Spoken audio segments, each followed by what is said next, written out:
Šarūnai, su kokia mintim važiuojate Olimpinę žaidynę?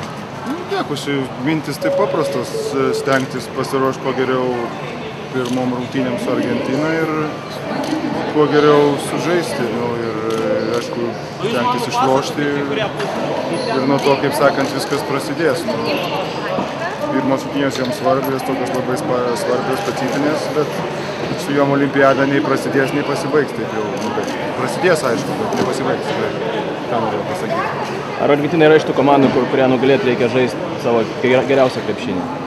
Na, gera komanda yra viena iš elitinių komandų pasaulio, jau daug metų tam elitėje yra ir aišku, kad turėsim sužaisti labai geras rungtynes, kad jos aploštų.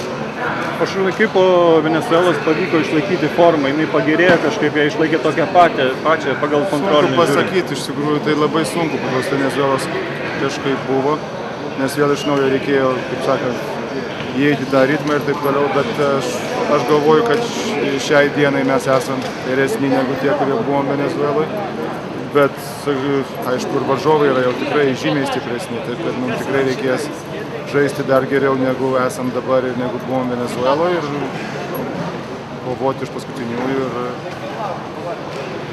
po truputį skint pergalės. Karakase po paskutinių rungtynių sakėt, kad dar tolokai iki olimpinių žaidynių, kad dar jos nėra ketvirtos, nes dar neatėjo, dabar jau atėjo tas laikas. Atėjo jau.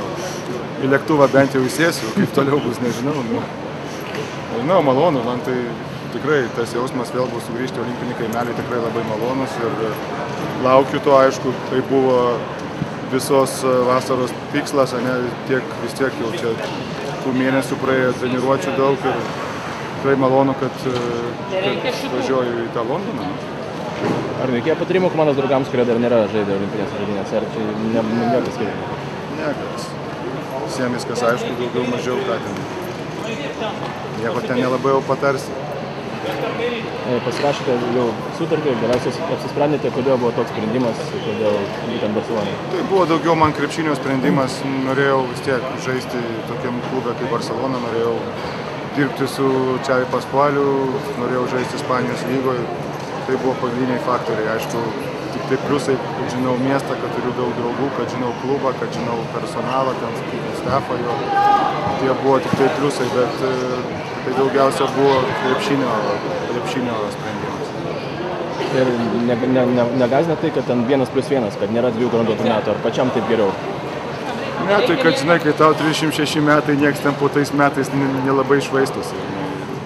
Dabar jau visą laiką sakiau, kad eisiu nuo metų į metus ir klubas kažkaip, net nebuvo čia, kad ar reikalau 2 metų.